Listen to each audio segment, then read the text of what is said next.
അർജുനും ജിൻഡോയും ശ്രീതുവും ഇന്റർവ്യൂ തകർത്തെടുക്കി. എന്തായിരുന്നു morning task? Bigg Boss Malayalam season 6 ഇന്ന് കൊടുത്ത മോർണിംഗ് ടാസ്ക്. അതെ, നമുക്കറിയാം ബിഗ് ബോസ് ഹൗസ് ഇന്ന് മുതൽ ഒരു ഹോട്ടലായി മാറാൻ പോവുകയാണ്. ഓക്കെ, അപ്പം ഹോട്ടലായി മാറാൻ പോകുമ്പോൾ അവിടെ പല ചുമതലകൾ പല ടീമുകൾക്ക് കൊടുക്കണം. അപ്പൊ പവർ ടീമാണ് അതായത് പവർ ടീമാണ് ഈ ഒരു ഹോട്ടലിന്റെ സർവാധികാരി എന്ന് പറയുന്ന ആൾക്കാർ. ഈ സർവാധികാരികളായിട്ടുള്ള നമ്മുടെ ഈ പവർ ടീമിന് ഓരോ ടീമുകളെ സെലക്ട് ചെയ്യണം. ഓരോ സെക്ഷനിലേക്ക്, കിച്ചണിലേക്ക് ആണെങ്കിലും ഓരോ സെക്ഷനിലേക്ക് ഓരോരുത്തരെ സെലക്ട് ചെയ്യണം. സോ അതിനു വേണ്ടിയുള്ള ഇന്റർവ്യൂവും കാര്യങ്ങളൊക്കെ നടക്കുന്നുണ്ടായിരുന്നു. എന്തായാലും അടിപൊളി ഒരു സെഗ്മെന്റ് ആയിരുന്നു കേട്ടോ. അടിപൊളി ഒരു ഇന്റർവ്യൂ ആയിരുന്നു. എല്ലാവരും അത്യാവശ്യം നല്ല രീതിയിൽ ചെയ്തിട്ടുണ്ടായിരുന്നു. അപ്പം ഞാൻ നോക്കുമ്പോൾ എന്ന് വെച്ച് കഴിഞ്ഞാൽ ഫസ്റ്റ് പോയ ടീം എന്ന് പറയുന്നത് നമ്മുടെ അപ്സരയുടെ ഒക്കെ ടീമാണ്. അപ്സര, ശരണ്യ, സായി, നന്ദനയുടെ ടീമാണ്. അവര് മീൻസ് ഇത് അത്യാവശ്യം നല്ല രസകരമായിട്ട് കൊണ്ടുവന്ന ഇന്റർവ്യൂ ആണ്.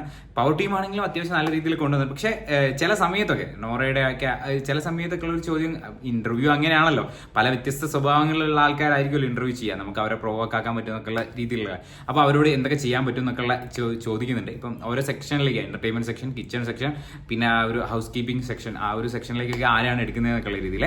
സോ എന്തായാലും അർജുന്റെ ടീമിനെ ഇന്റർവ്യൂ ചെയ്യുന്ന സമയത്ത് ഇവര് വളരെ പ്രൊഫഷണൽ ആയിട്ട് ഒരു ഇന്റർവ്യൂവിന് എങ്ങനെയാണോ അറ്റൻഡ് ചെയ്യുന്നത് അതേ രീതിയിലാണ് പോകുന്നത്. ഞങ്ങൾ 10 വർഷമായിട്ട് തായ്ലൻഡിൽ വർക്ക് ചെയ്തതാണ്. തായ്ലൻഡിലെ ക്രോക്കഡൈൽ ഫ്രൈ, അതായത് മുതല ഫ്രൈ, മുതലക്കറി, പിന്നെ തവളക്കറി, ഇതൊക്കെ ഉണ്ടാക്കുന്നുണ്ടായിരുന്നു. ഞാനും ജിൻഡോയും ഞാൻ 5 വർഷം പ്രൊബേഷൻ ആയിരുന്നു.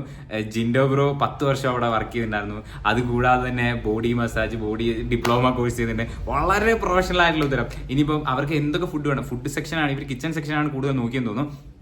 ശ്രീത് പറയുന്നുണ്ടായിരുന്നു ഞാൻ തമിഴ്നാട് സ്റ്റൈല് ഭക്ഷണവും കാര്യങ്ങളൊക്കെ ചെയ്യും. അപ്പൊ ജിൻഡോ പറയുന്നു ഇല്ല, ഞങ്ങൾ എല്ലാം ഇന്ത്യൻ സ്റ്റൈൽ ചെയ്യും.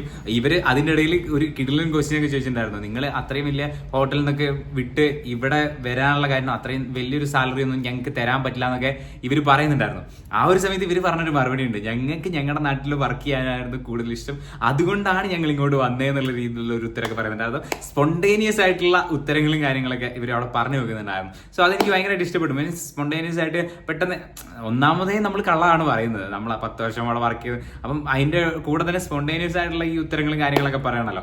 സോ എന്തായാലും നൈസ് ആയിരുന്നു. ഇന്റർവ്യൂ ചെയ്തവരും അടിപൊളിയായിട്ട് ചെയ്തു. എനിക്ക് പക്ഷേ അഭിഷേക് ശ്രീകുമാർ അധികം ഒന്നും ഇന്റർവ്യൂവിൽ ഒരു ഇടപെടാത്ത പോലെ, ഒരു ക്വസ്റ്റ്യൻ ചോദിക്കാത്ത പോലെയൊക്കെ എനിക്ക് ഫീൽ ചെയ്തു. ബാക്കി 3 പേരും അത്യാവശ്യം ചോദിക്കുന്നുണ്ട്. അൻസിബി ആയാലും നമ്മുടെ നോറ ആയാലും റസ്മിൻ ആയാലും അത്യാവശ്യം ചോദിക്കുന്നുണ്ട്. പക്ഷേ അഭിഷേക് ശ്രീകുമാർ അധികം ഒന്നും ചോദിക്കാത്ത പോലെ ഫീൽ ചെയ്തു.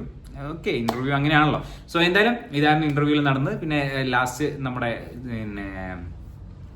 ജാസ്മിന്റെ ടീം, ജാസ്മിൻ, സിജോ, ശ്രീരേഖ ചേച്ചി, അവരോടും ഇന്റർവ്യൂ ചെയ്തിട്ടുണ്ടായിരുന്നു. ഓരോരുത്തർക്കും ഏത് സെക്ഷനാണ് നിങ്ങൾക്ക് കൂടുതൽ ഇഷ്ടം എന്നുള്ള രീതിയിലൊക്കെ ചോദിക്കുന്നുണ്ടായിരുന്നു. പിന്നെ അതുപോലെ തന്നെ നമ്മുടെ ഗസ്റ്റ്സ് നിങ്ങളെ പ്രൊവോക്ക് ചെയ്യാൻ ശ്രമിച്ചു കഴിഞ്ഞാൽ നിങ്ങളുടെ ആറ്റിറ്റ്യൂഡ് എന്തായിരിക്കും എന്നുള്ളൊരു ചോദ്യവും കാര്യങ്ങളൊക്കെ ചോദിക്കുന്നത് എല്ലാവരും. പിന്നെ ഇന്റർവ്യൂവിന്റെ സമയത്ത് നമ്മൾ അങ്ങനെ ചെയ്തോളാം ഇങ്ങനെ ചെയ്തോളാം എന്നല്ലേ പറയാം. സോ എന്തായാലും സാബുമോൻ ഇന്ന് ഗസ്റ്റായിട്ട് കയറാൻ പോവുകയാണ്. അടിപൊളിയാക്കുമെന്ന് പ്രതീക്ഷിക്കാം. പുതിയൊരു വീഡിയോ ആയിട്ട് വീണ്ടും കാണാം. അതുവരേക്കും ബൈ ഗൈസ്.